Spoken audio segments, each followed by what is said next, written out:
Welcome to the Dave Show Midstream Reading Series. Thanks for coming. My name is Richard Terrell. I have a cough that's, I was thinking, reminiscent of the late Doc Holliday. But unlike him, I'm pretty sure I'm not contagious. It's been quite a while. So I'm going to be using my inside voice, though, tonight. If you have grandkids, you know what I'm talking about. If you can't hear any of the readers at any time, please just raise your hand. It's okay. We're pretty informal. We have a mailing list. If you'd like to be on the mailing list to get notified of these readings, you just get 2 emails a month. And we don't share the mailing list with anybody, so you're not going to hear from Becker Cleanersville. So I'll send this around. And I see that Charles Baxter's name is still on here from 4 months ago. So it'd be cool, like Charles Baxter, to be on our mailing list.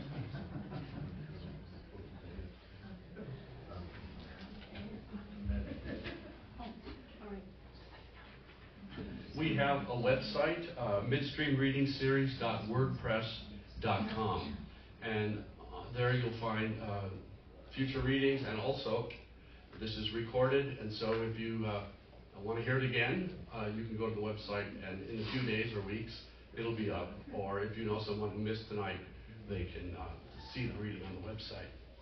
Books are for sale on the piano, on the left. Ken's books and Amy's books.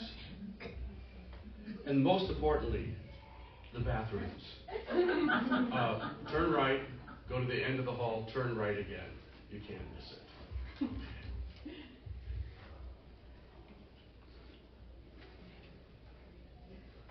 Perhaps you saw that Jim Brandenburg died last weekend. Yeah. One of my environmental and artistic heroes.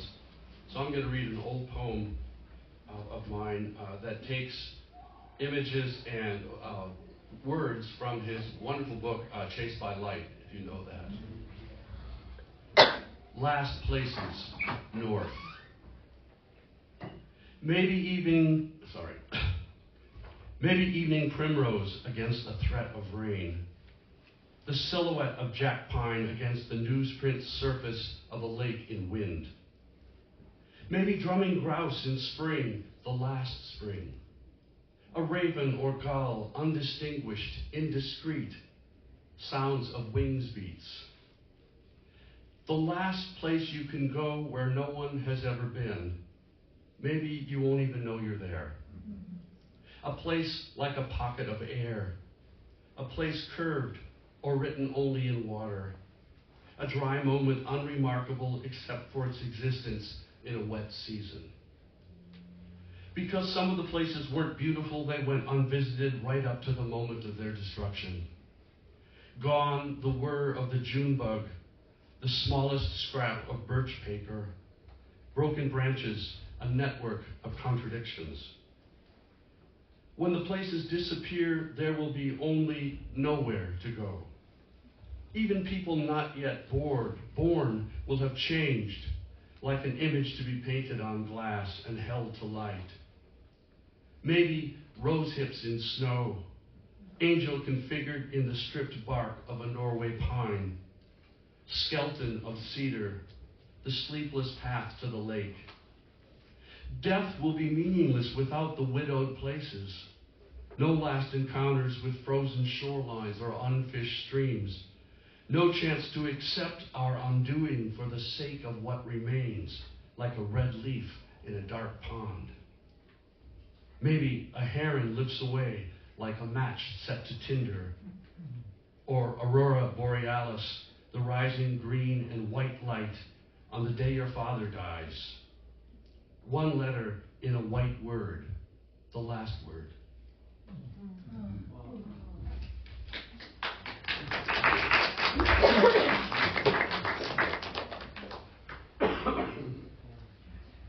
Jose Felipe Ozuna was born in Guerrero, Mexico, and lives in Minneapolis.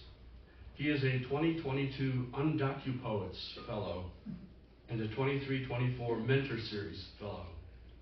His poems are published in Poetry Online, The Rumpus, Muzzle Magazine, and the anthology Here to Stay, poetry and prose from the undocumented diaspora. Jose Felipe Azuna.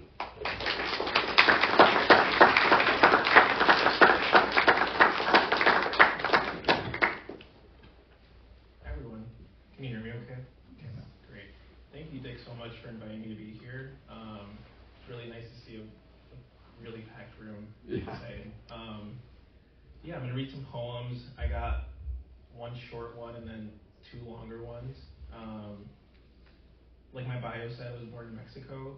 I came here when I was 4, and so it's been 20 years now. And so there's like, what I remember is only fragments. And so this first poem is me trying to grapple with how to write about something that I don't remember anymore. It's called Border Crossing as Truth. I don't remember much about crossing the everything I say is a lie. The night, like lavender, trust me. The shadow of a raindrop, shoes in the sand, the moon splits. I can tell you where they're buried. Every cloud, someone I love. I'm sorry. I can't promise anything. Brother, the sound of a coin rattling. Father, a sheet of memory. The echo outlines what's gone. The night is not a flower. I write that it blooms, and so it does.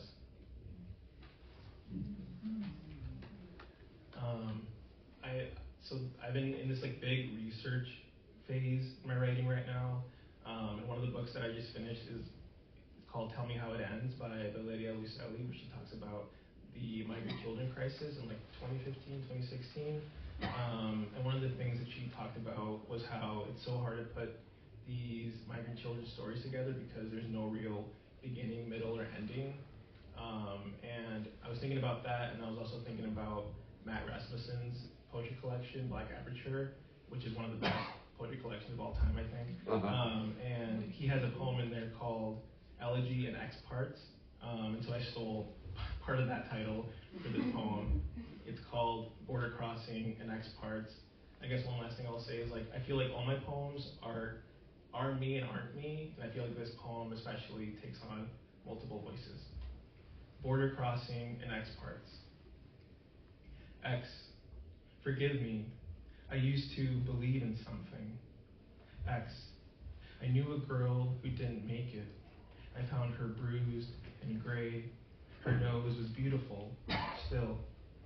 X, encontré un bote de agua donde no había nada más que el reflejo de mi mano. X, of destruction, I can tell you that the flowers bloomed until they didn't anymore. X, when I received my green card, I felt nothing. Guilt had become a bird lodged in my throat. I swallowed it. X, where were you? Where were you? Where were you? X, my mother left and died before she knew how pretty I could sing.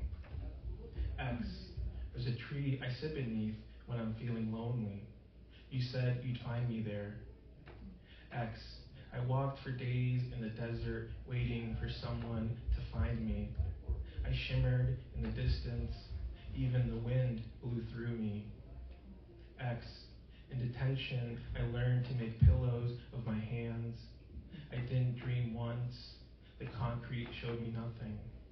X, I lied before, her nose wasn't beautiful, I didn't look, there were flies making waves of black in the air around her. X, where were you? X, he kissed me once, right on my ear, right here, right here. X, I'm sorry I couldn't make it to your funeral.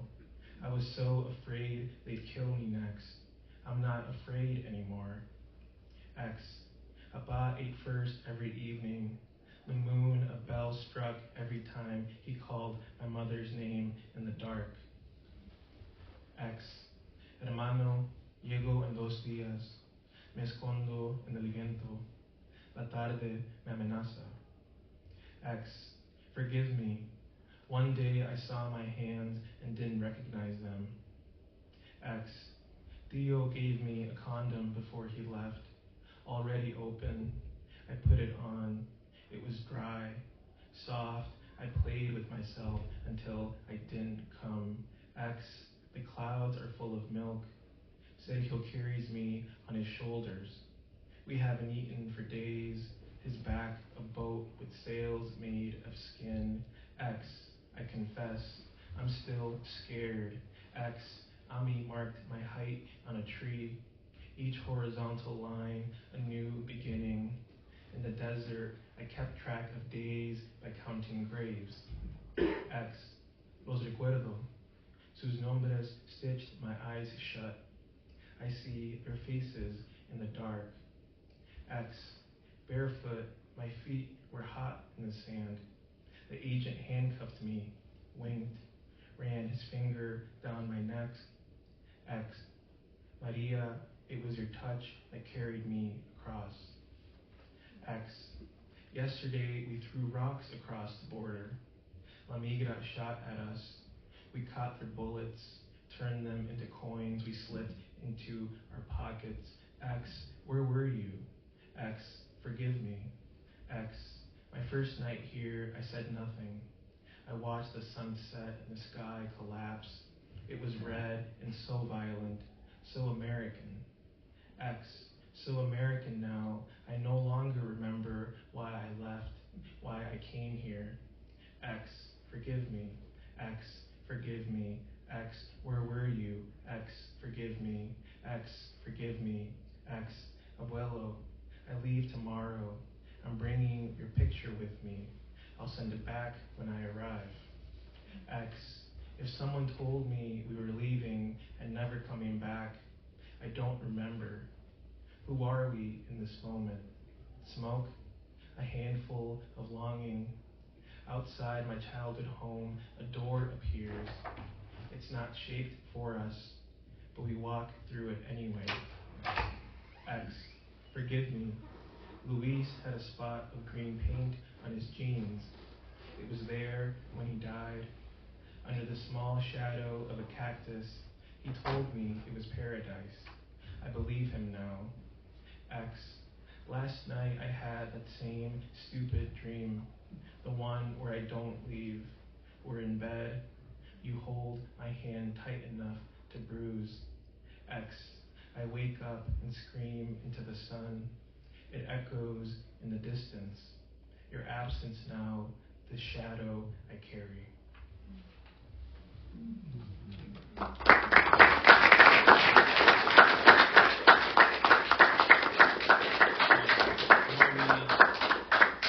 These next few poems are part of this series I'm working on called Sometimes a Bridge, Letters to My Younger Self Before We Left Mexico.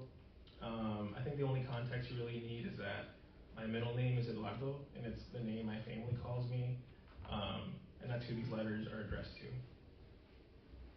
Eduardo, I'm in a different not home than the one you will leave. Through my hotel window, a line of trees hits the sky. I'm almost above them. How tall are you today? I can hold my breath for a while, a few minutes at least.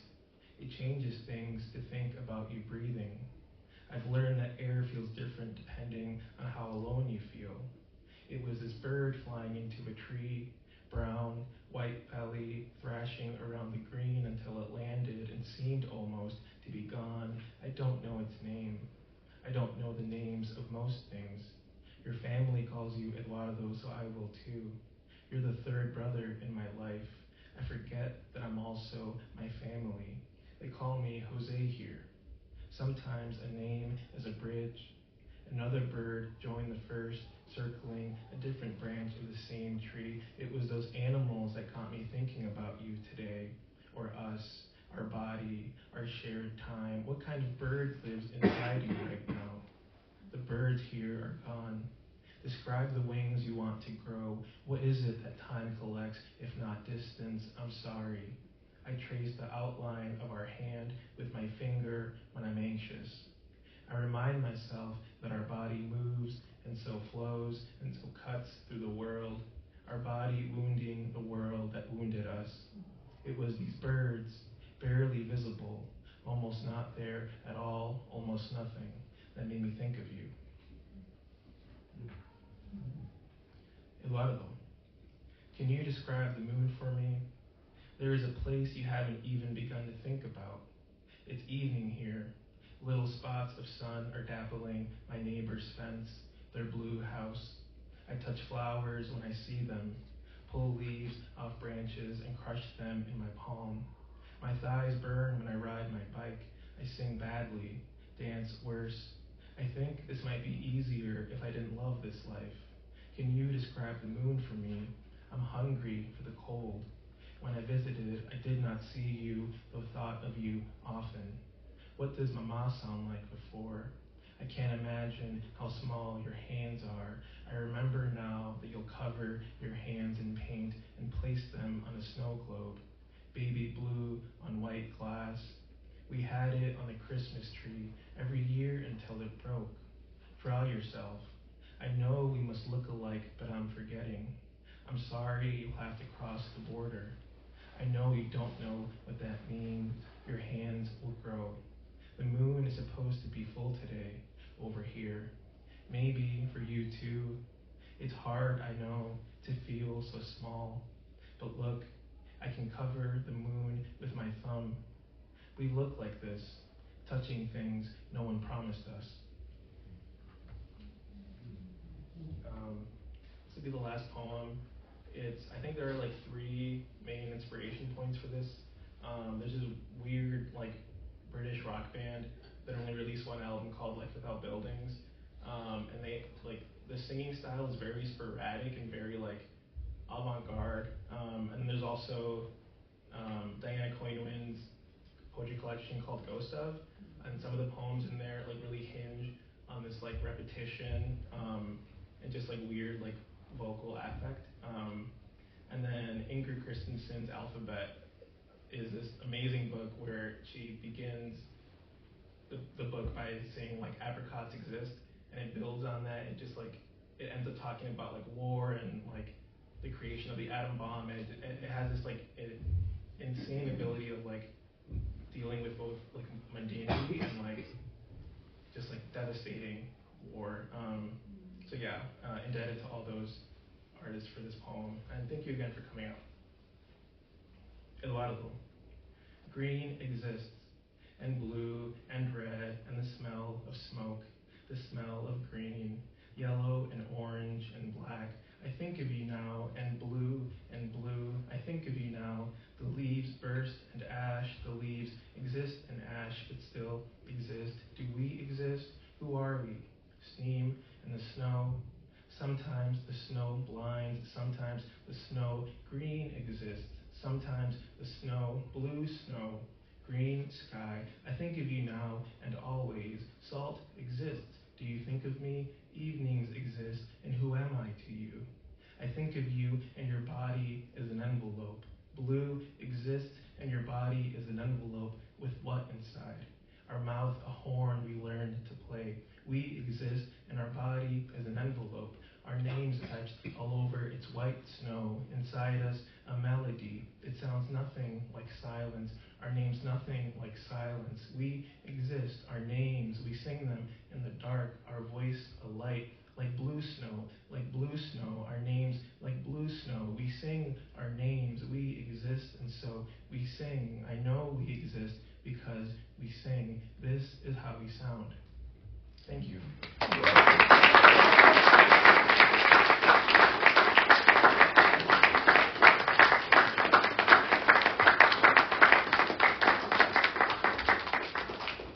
Jose Felipe Ozuna. Ellen Rogers holds an MFA in creative writing from Western Washington University and is a 25-26 Loft Mentor Series Fellow. You can find her work in Agni, Ecotone, Painted Bride Quarterly, and other journals. Formerly a poetry editor of The Hopper and assistant managing editor of Bellingham Review, she now works in environmental communications at a nonprofit that protects and restores the Mississippi River in the Twin Cities. Her favorite prairie grass is Little Blue Stem. Ellen Rogers.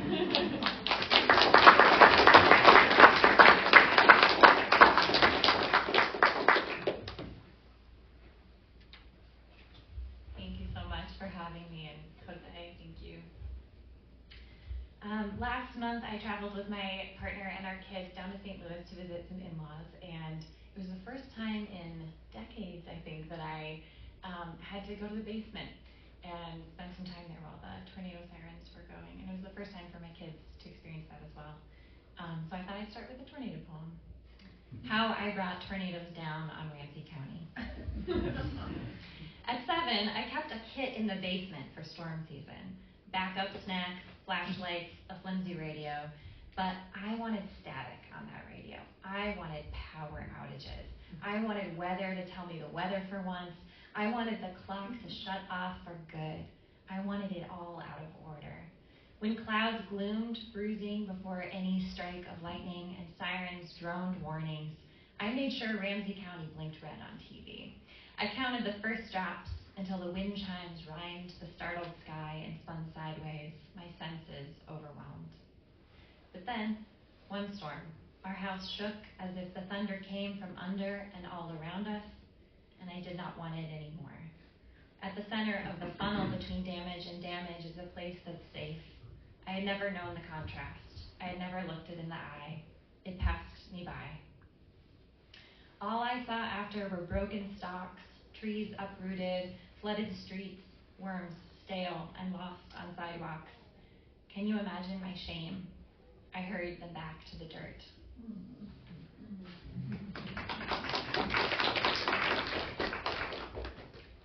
When I was 23, someone offered me a free place to live by the sea, which of course I said yes to, despite the fact that it was filled with black mold and run down and a little haunted. I loved that summer that I spent there.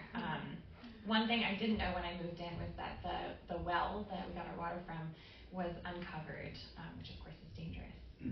This is called recovery. I chose to live alone, no one to turn over to in the night. Instead, dream sediments greeted me each morning. I showered in rust water from my well. Rains trapped remains stippled with sulfur slipped through pipes as deer ambled in the yard. Once, a hoof clicked rock and stepped the next into nothing. A doe's flank scraped the dark as she dropped into the well. Her wild keening ended only when tranquilized. They lifted and left her limp in the meadow. When she woke, her sea legs groped for steady ground. Guilt filled me. She fled toward the forest. Her hooves looped cursive under the cover of woods. That night, I recovered the well. I searched the tree line for her hide, tan among brambles. That night, I dreamed her a birch grove, papyrus strips hiding her white tail, a vision trick to trip up predators' pursuit. I prayed snow sloughed off callous sky, the doe with no limp, unbound speed, no white flag, no letter of surrender, but an open scroll made of solid water. I dreamed her inscribing invisible ink I'd uncover tomorrow, tracks of her escape through blizzard-laced branches.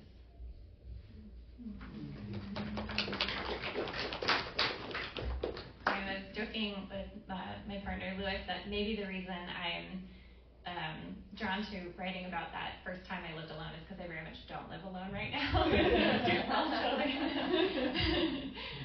So this is another poem about that summer I got to spend in a house by the sea. It's called Harebell. In the rocky outcrop near the dike down the road from where I first lived alone, I spotted harebell. Unassuming blossoms, the color of tired under eyes on live wire stems. Harebell grows in the hardest places. I had driven hundreds of miles over the mountains and found the same scrawny flower out west. To be honest, I had no clue what it would take to fill the cupboards, to make something of myself. My boyfriend, a ragged drunk, the worst of the boyfriends. He could sip himself absent and he could sing. Most nights, he drove back to town and left me remote out there, the tide pulling back the sea, something dark, glistening, frenzied gulls, a mealy gleam, something to count on. Maybe it's a kind of mercy to remember the tide returning too, the sea concealing what had been exposed. A decade later, back on the side of the mountains, I spot harebell's paper lanterns blossoming in my yard, and I feel affection. Too wild for bouquets, I think, and much stronger than they look.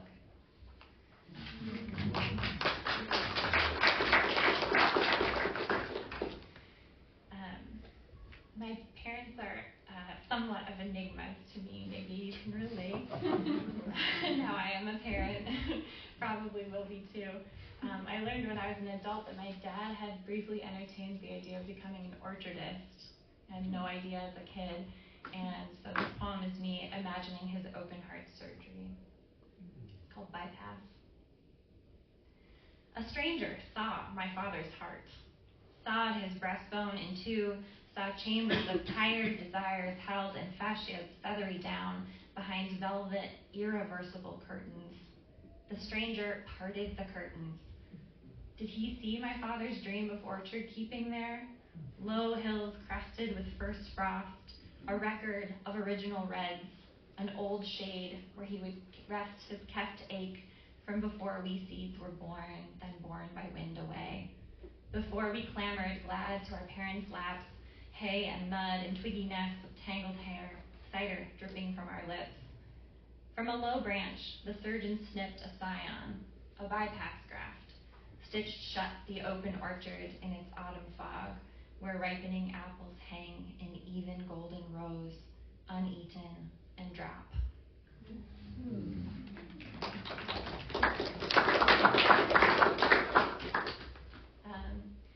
During my first pregnancy, I made a kind of a joke to myself that I would write a poem every week using the analogy of a fruit or a vegetable to the fetus size as a prompt. And I was faithful. I did all of the weeks. And I also used that as an opportunity to write to the future child in a way, because it felt so abstract. And so this is a poem from that collection, and it's set in spring, which I know is coming someday. This is Navel Orange, 15 weeks. Your navel will always recall our tether. The spring, summer, and fall I gathered you together from thirst and hunger. But it'll also mean you are no longer mine. It's Mother's Day, and I give mine navel oranges, a small gift, plain. Big things occupy me. Not enough pay. What will we do? I wake some days unable to feel you. Today, my mother wants to walk the woods with me, to stand in the forest growing refrain. She stoops in wonder at sun-stoked ephemerals underfoot. Low leaves unfurl, smaller than you are now. This season has no rhyme. Each time it arrives, it stuns, and could not be the same as the one before. The least green can wake me if I let it. Nearby, in a stirring oak, a robin hops onto her nest, another brood to raise. My mother peels the orange rind and passes me a piece. I might have missed this spring without her, too late or vexed to know the birds before they become in sky blue shells, feathered and bound to tether themselves to air. I reach out for my mother's hand, still here.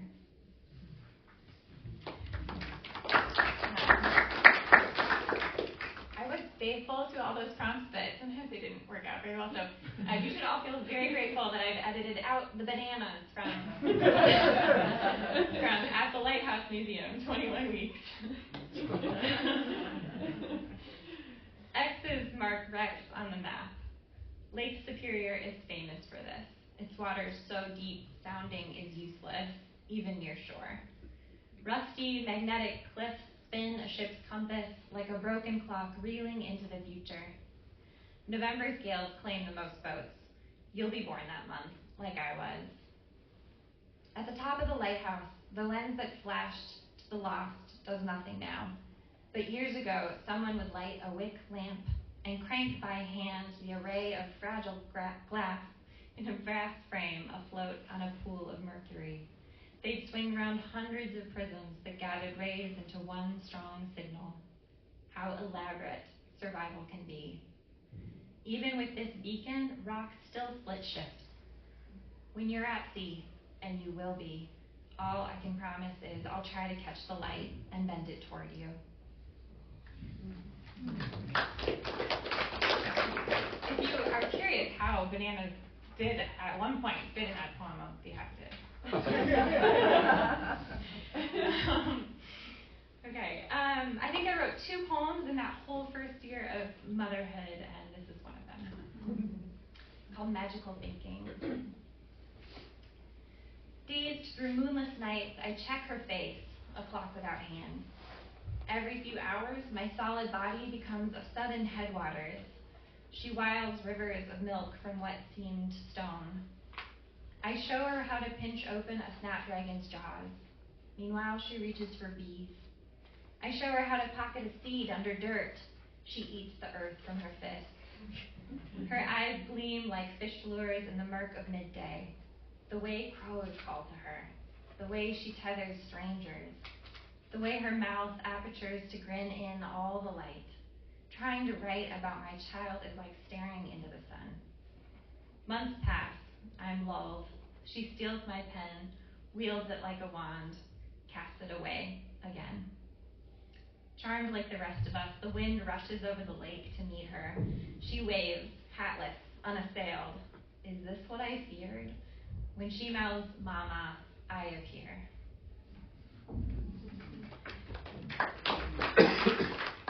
I picked up the pace a little bit since then, but not a ton. So this is a poem about Rose as a toddler.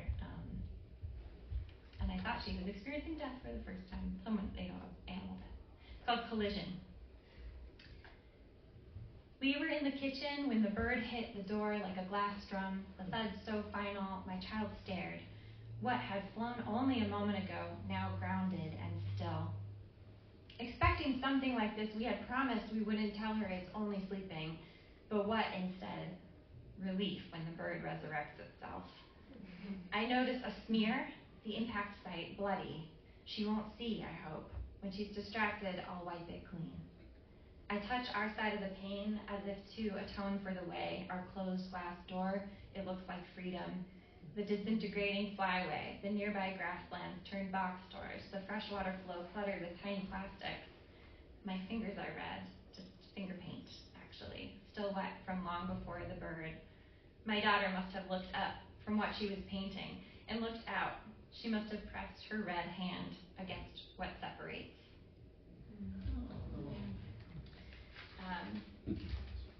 And if you've ever had a medical mystery or a chronic illness, I hope you get a diagnosis like my daughter gave me recently. It's called Second Opinion. The acupuncturist wall is covered with letters like awards. Thank you for helping us get pregnant. Thank you for curing my back pain. You saved my life. I undress there a week after the doctor tells me, take these pills and consider surgery. It costs hundreds of dollars for him to say these things, and I wish he hadn't. I like the quiet drive home from the acupuncturist's office best, the moon sliding into the lake like it belongs there. When my child comes to me crying with a paper cut or worse, I promise that her body knows how to heal itself. I read on the internet that my pain is a manifestation of my emotions. Under the heading for my condition, it says, here, what one is asked to do is let go. Something about shame, of course. Something about a muscle forgetting its own strength.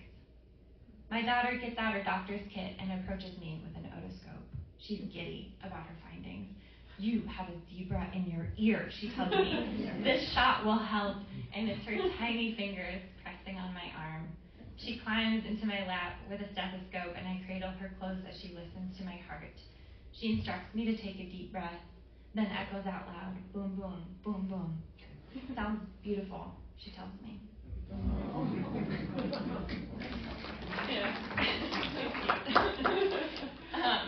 Okay, my last poem. In the first years of motherhood, that also coincided for us with the pandemic, and also we had just moved to Minnesota, and I found that period of time, of course, amazing and hard and quite lonely. And so I wrote this poem almost as a spell for drawing good friends to me, and I'm really happy to say that it seems to be working. Spell for the kind of friends you had when you were 28. You were so free, you thought you were lost. How you held fast to each other. Or maybe what you miss is being 28 and free. Either way, gather gray achenes of prairie smoke. Notice how it plumes and wilds as it goes to seed. When the Pleiades come into view, sisters not all visible at once. See that dim and gone are not the same. Find a roadside feather dead in leaf litter. Wonder not at its wet end, but its wings' continued flight. Don't read old letters, potent with what's long lapsed. sharp thrill over forever. Pick chokecherry, hawberry, the thorns too. Needle 3 peppercorns with red thread unwound from a wooden spindle your grandmother left you. She left you, the exhale you've been holding in. Touch again the oval rock you took from the bottom of the drained lake, haunted by what drowned to dam a river. When you picked it up, it broke into 2. Put it back together. Bind all this with the yellowed leaves your houseplants toss off to focus on their offshoots, your old band t-shirt stained with breast milk, every drawing your child has given you. Thank you so much.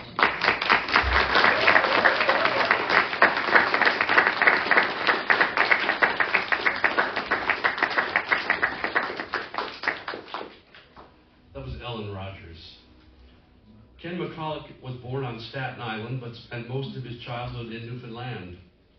An itinerant for much of his life, he's finally settled in the driftless region of Minnesota.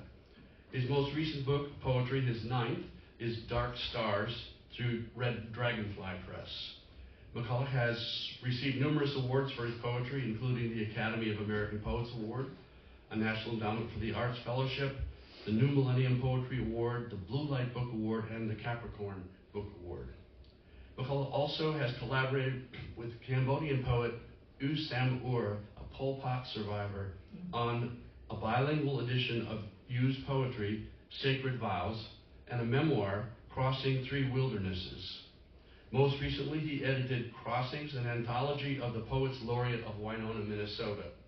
He's married to playwright Lynn Nankivil. He's working on an operetta titled The Bear Husband. Ken McCulloch.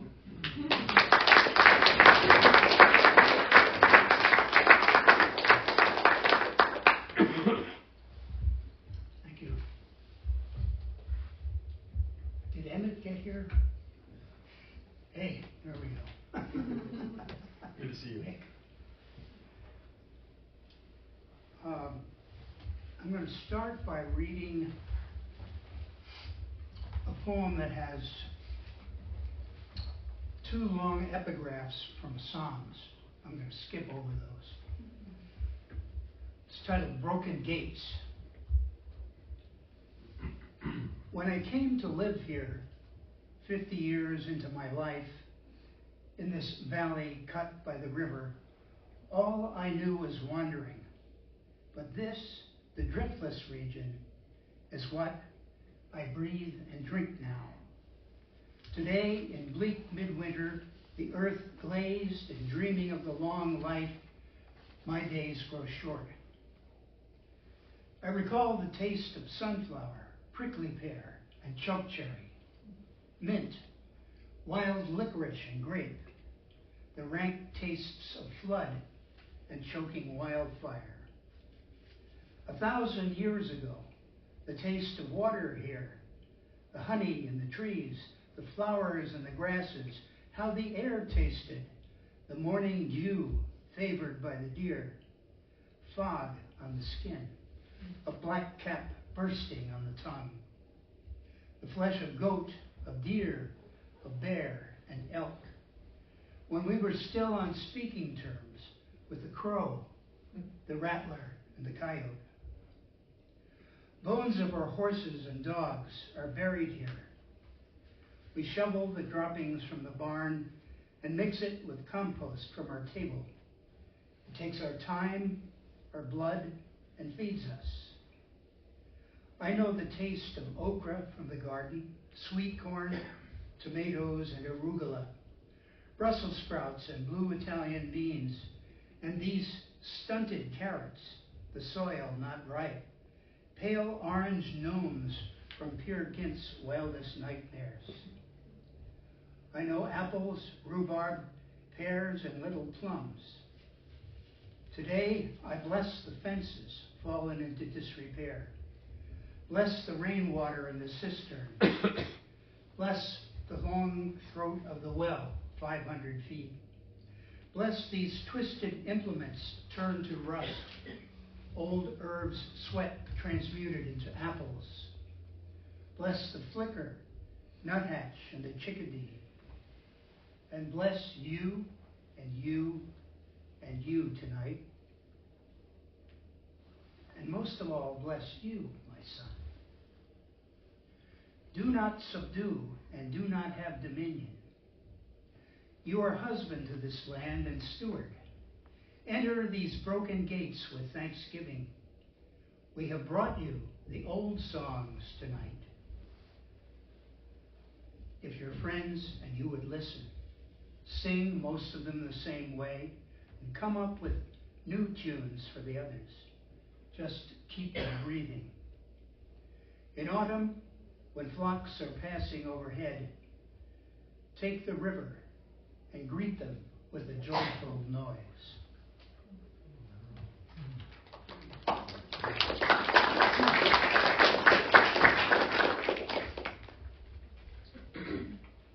Thank you. That poem was written for my son Orion, who is, there he is. And actually, I'm going to embarrass him by reading something he wrote. Is that okay? Yep.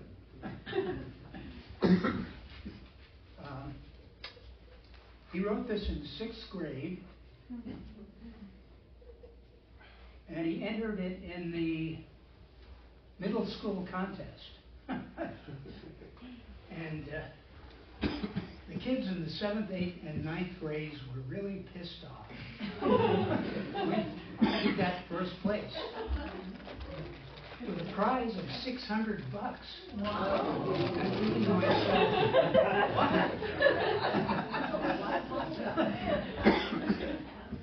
so now he's a biologist. Hobbit hole. I'm taking my dad out to see our fort. Emmett, Devin, and I are working on it. My older brother Jesse and I found it, but Emmett and Devin had the idea. It's the stump of a 100-foot cottonwood that toppled over 2 years ago. Devin's dad cut the door with his chainsaw. I was sitting on the rim when he cut it, watching the blade poke through. The hole is about 2 feet square. There's a ledge part way down that can sometimes break your fall, sometimes not. But it does make an easier step up on the way out. We see the pond, an alligator's head with an unusually short snout. One red leaf drifts across our path. When I was 2, they found 4 snapping turtles frozen into the pond, one at each cardinal point. My dad took one and put it in the crotch of a tree for nature to clean it. Then, months later, gave it to my brother Galway, who made it into a drum. I've seen the drum, but I wasn't there when they found the turtles. They left the other 3. We go past the pond up the path to the fort. It is a protected place from the wind, intruders, and the world. Burdock and prickers, black-capped canes, armed with their thorns, surround it. There are goat bluffs on 3 sides. There are birdhouses in the trees that my Cub Scout pack put up, all along the bank to the right. A cardinal goes cheep, cheep, cheep. We hear a chickadee, my favorite bird. We climb in the front door feet first and drop to the floor 4 feet below ground level. We had dug out rotten wood and powdery soil. Even though it was December, nothing was frozen. It is like being in a cylindrical cave 5 feet wide and 11 feet from bottom to top. Now that we have a clear plastic 5mm roof, it is a hobbit hole with a skylight. What insects lived in these pockets of the walls? The walls are rotting, papery, and gilled. There's a black fungus glazed like a reptile's skin. There were shelf mushrooms in here we chipped away with hammers.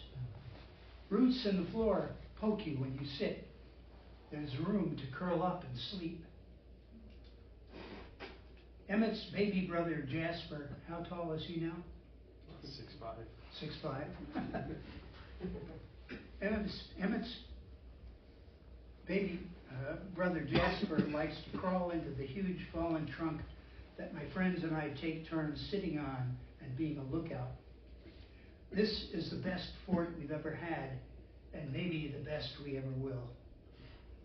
We decide to start back, hauling ourselves up and out into the afternoon. We walk by a special grove where it's nice to sit in spring. We pass the rope swing, and the ducks run from us to hide under Jan and Stephen's house. As we crest the hill, the path turns to gravel, and I know that I am visible once again.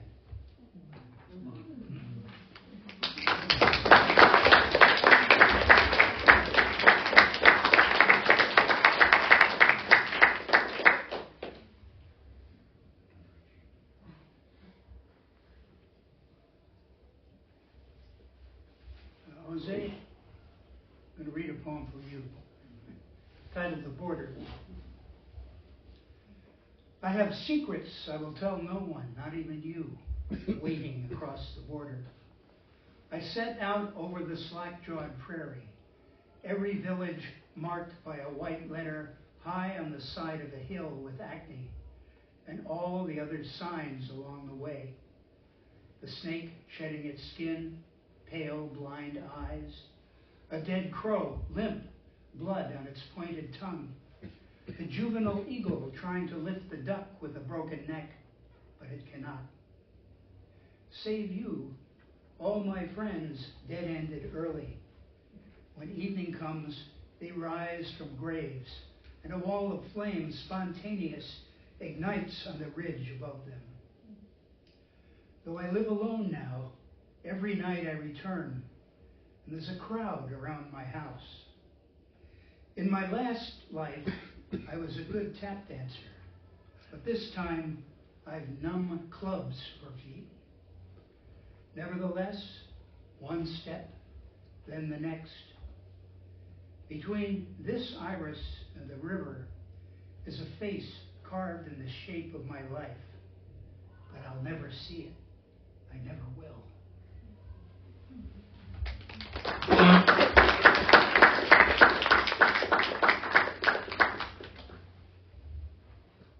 I think I'm going to, I had a plan A, B, C, and D, so I won't stick to any of those. I'm working on a series of poems about angels right now. And I'll read a few of those. They're here somewhere.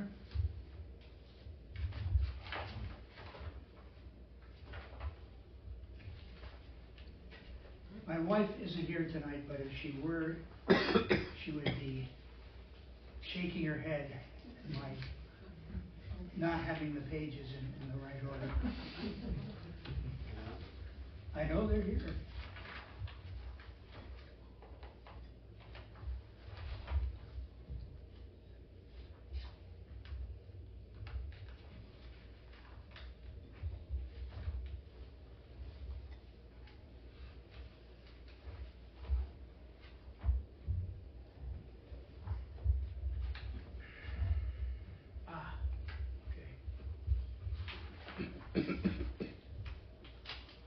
Some of them are serious, some of them are not. This is titled Blind Leading the Fallen.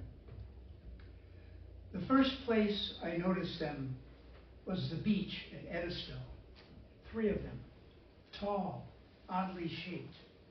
I couldn't tell their gender. I wasn't sure they were there. I thought I heard them speaking, or were they distant seagulls or some kind of creaking skiff. They tried to stay out of sight. Sometimes there were 4 or 5. They wanted to beckon me, but didn't seem to know how. I was not sure they were there. At other times and places, I saw them buying seafood, or pretending to at least. On the other side of crowds, I felt their eyes on me, but they couldn't make eye contact. Where they were, the air was cold. My throat was suddenly tight, and the sky drained of color. What did they want of me? I knew they were lost, and I was supposed to help them. Why had it fallen to me, I, who have fallen so far?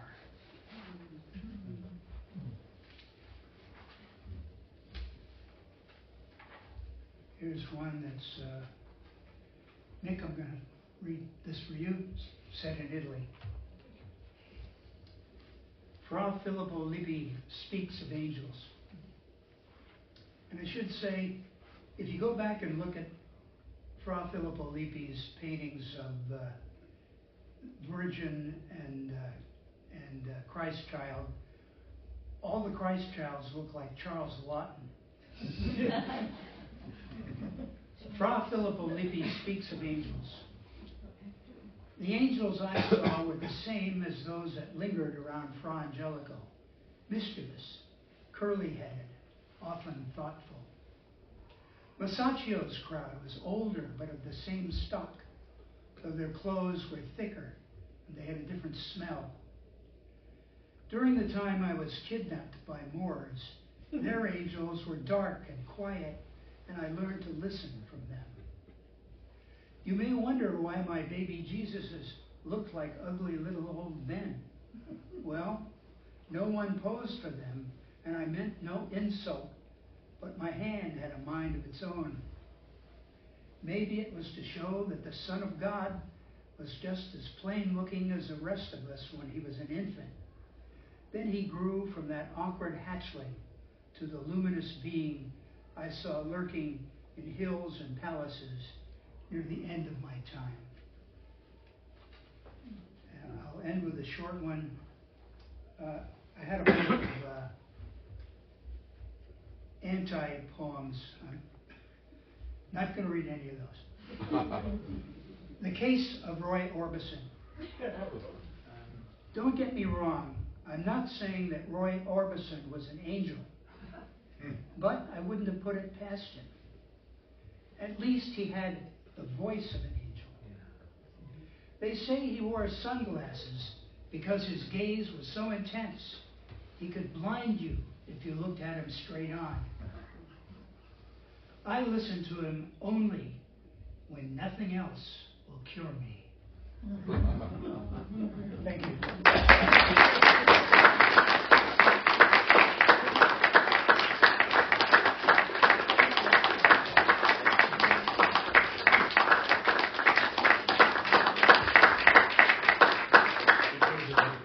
That was Ken McCullough.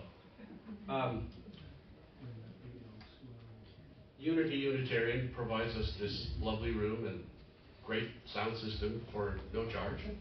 So if you have the means and if you feel so inclined, throw in a couple bucks. I guess I should do that, huh? And we'll finish the evening. And they gave me this great basket tonight. Please return name tags here. So if you have a name tag you want to get rid of.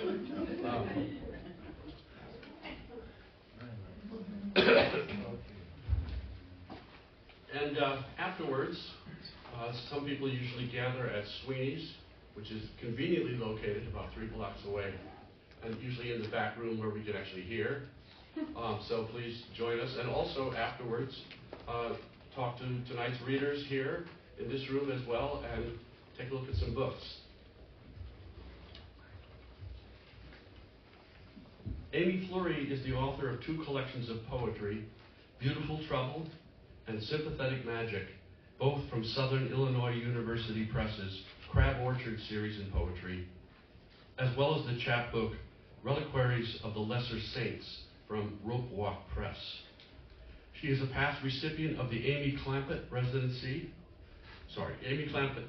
Fellowship and the Nadia Eisenberg Residency Fellowship from the MacDowell Colony.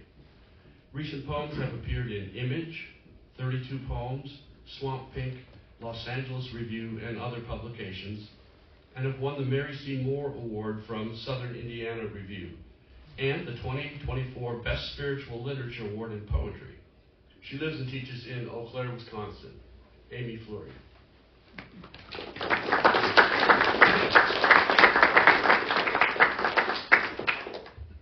Thank you, Dick. Thanks for inviting me, and I'm so grateful to my fellow readers, Jose, Ellen, and Ken. It's such an honor to read with you. And I'm also very grateful for you all to come out tonight and hear some poetry. Can everybody hear me in the back? Okay, great. I am going to read a few poems from a collection that I'm currently working on called Stardust and Luck. And this collection centers around the life and the short life, the birth, short life, and death of my son Graham, who was born prematurely with an abdominal wall birth defect called an embalacial. And he lived the entirety of his 2.5 years in Texas Children's Hospital in Houston, Texas. And so that was quite an eventful life, and one that was filled with a lot of joy and a lot of hardship. And so anyway, this collection that I'm working on is about his life and our time with him, and also our lives living without him. Last month he would have turned 12. So I've selected a few poems from various parts of the manuscript. So I'll start with the first one, and this is kind of a little echo of Ellen. This is called Spell Work for a Preemie. So we'll get some more spells in tonight. Spell Work for a Preemie. Little one, June due but March born, nestle now in this quilt-draped isolette, kept warm and humid as a womb.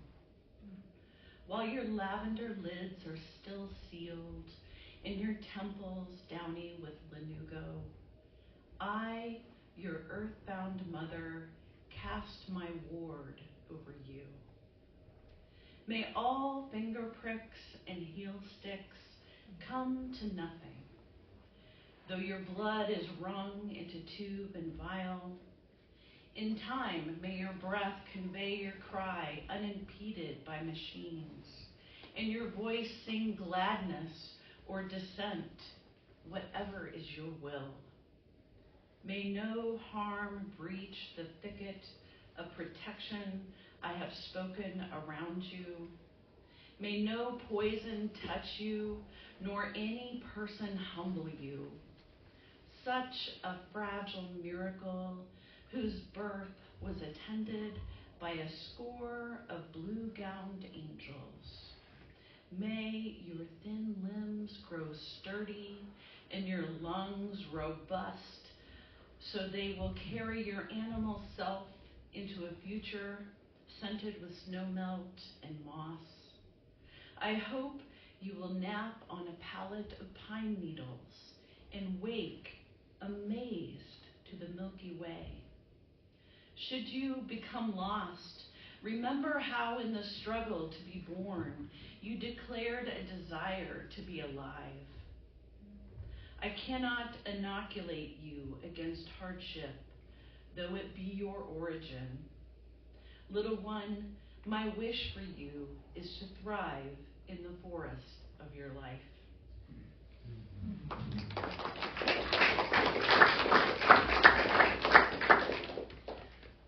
The next one I'm going to read is called Kangaroo Care, which is a practice used in nurseries and hospitals and with newborns in general.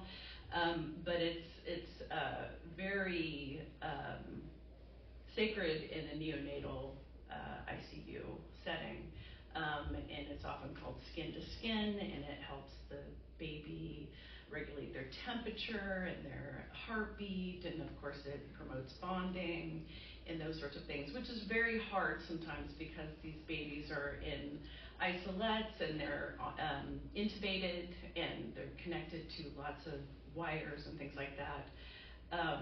So this one was called Kangaroo Care. About the first time I was allowed to hold my son. Just 10 days old, he should still be swaddled in the amniotic waters of my womb. Today is our first time to hold and be held. While the nurse unbundles him from his cocoon, he wiggles and yawns as I settle in the chair. It takes 3 people to maneuver the wires and tubes to deposit him in my blouse, nestled against my familiar love dub that once soothed. At last we are skin to skin, again mother to son. I marvel at the throb of his strawberry heart, the subtle pulsing of his fontanelle, the thin lids that seal his sleepy eyes. I can trace his veins from temple to wrists, as delicate as birch twigs. We cover him with a warmed blanket, this child alive on my chest, little Joey in my pouch. Afraid I might hurt him, I hum us both calm. I sniff his peach down, and his tiny hand wraps around my pinky. I've never felt more happy or whole. I want him to stay snug forever inside my milk-soaked shirt, sleeping safe in my pocket where he's always belonged.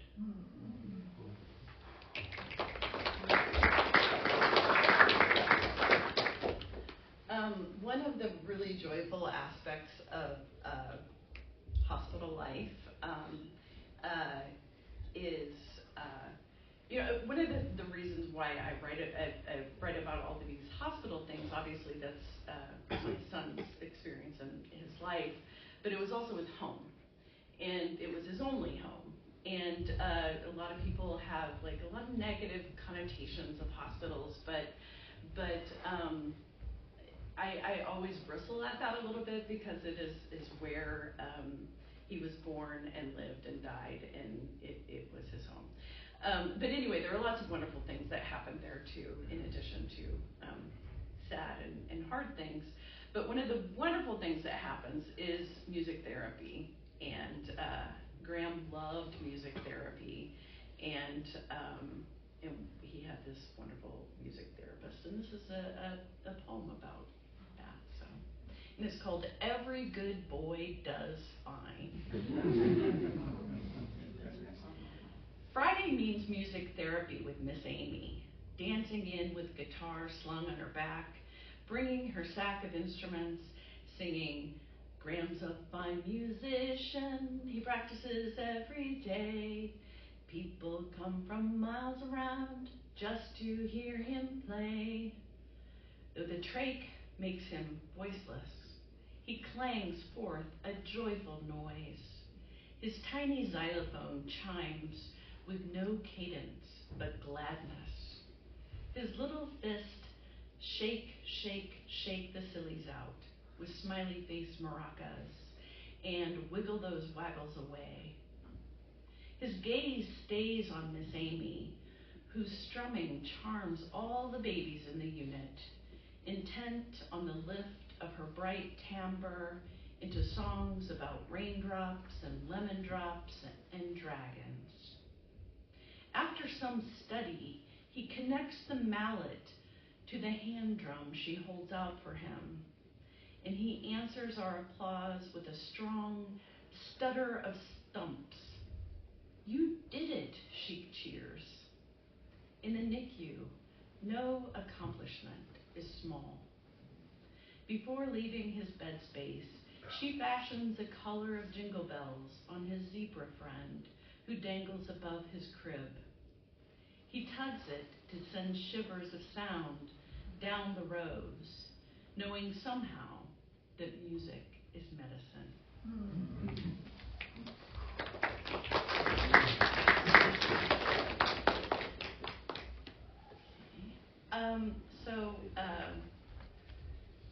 The next few poems are end of life and post life without Graham. So this poem, my son, he lived in the NICU for 25 months, and then he aged out. So he ended up in the PICU, and that's when everything kind of went downhill. But this is a poem called PICU Pietà.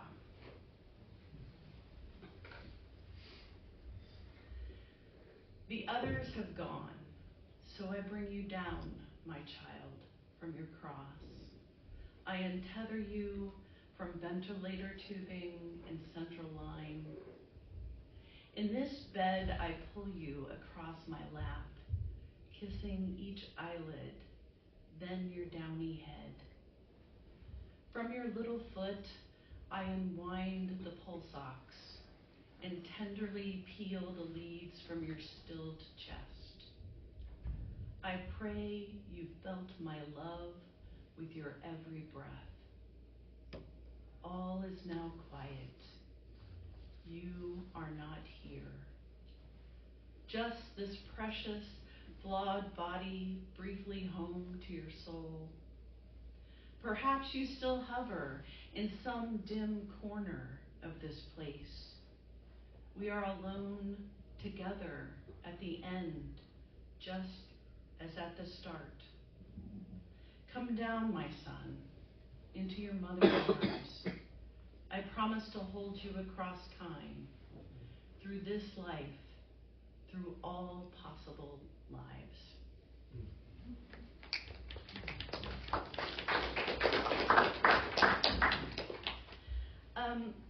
This poem's called To Bury or Burn.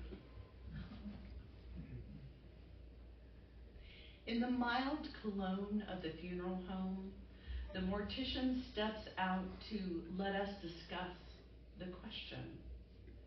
Catalogs of caskets arrayed on the polished oak desk, displays of thummies printed with the whorls of the departed, cremation jewelry, tiered shelves of marble vases, boxes lacquered and biodegradable at every price point.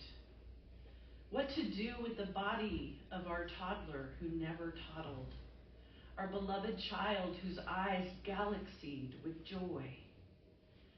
I remember the Bronze Age mother discovered clutching her infant, their skeletons aligned with the rising sun.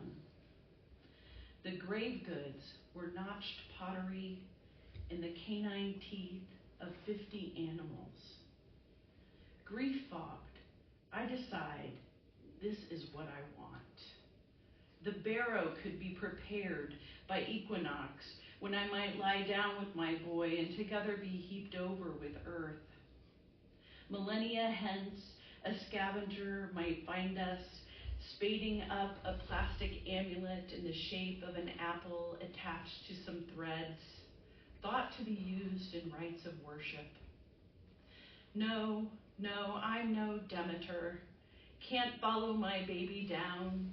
Can't leave his father who sits just as stricken beside me, gripping my hand. This is our crucible. May we be purified and not consumed. No, that frail body must be sent to flame, to rise as smoke, tempered and transmuted. His precious toe bones and eyelashes, those 2-year molars, and the little suit Maria stayed up all night to sew, all cinder. I hate the thought of it, which is to say, always I will think of it.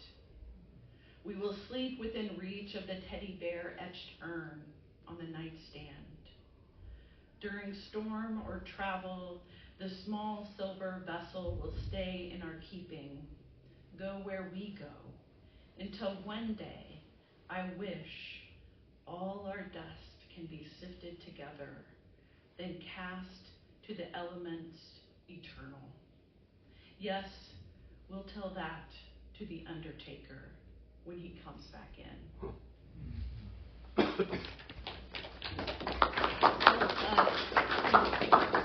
I'll just read one more poem, and this is called The Summer of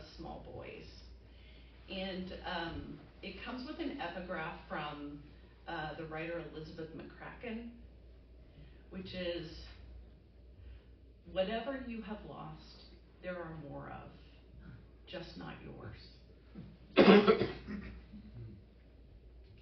Each day the sky is so mercilessly blue that I have to borrow your gumption just to get up and live.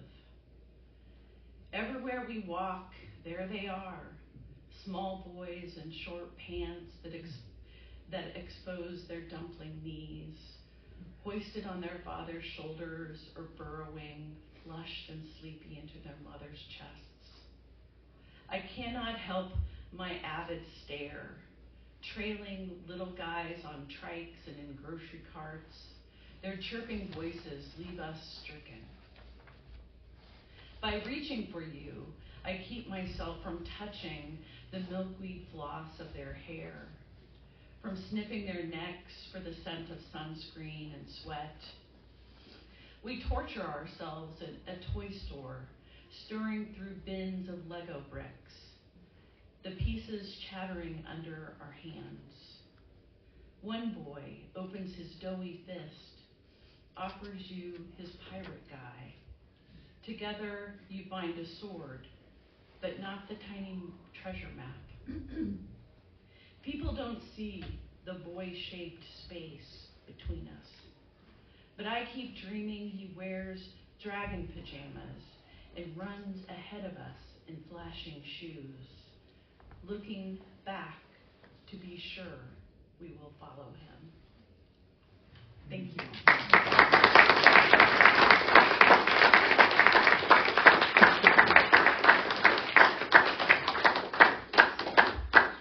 That was Amy Fleury.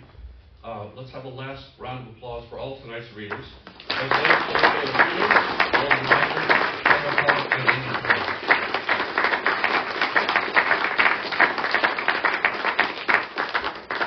There are books for sale here, and I'm sure the poets would love to chat with you. And if you have a mind to it, we probably will be at Sweeney's in the back room, and hope to see you there next month. And I believe it's the 8th. Does that sound right? That sounds right. Yeah, May 8th. Mark Walker welcomes Lee Collin Thomas, Mary Burmaster, Elizabeth Fletcher, and St. Paul's own Tim Nolan. So I hope to see you next month. Thank you for coming. Great crowd.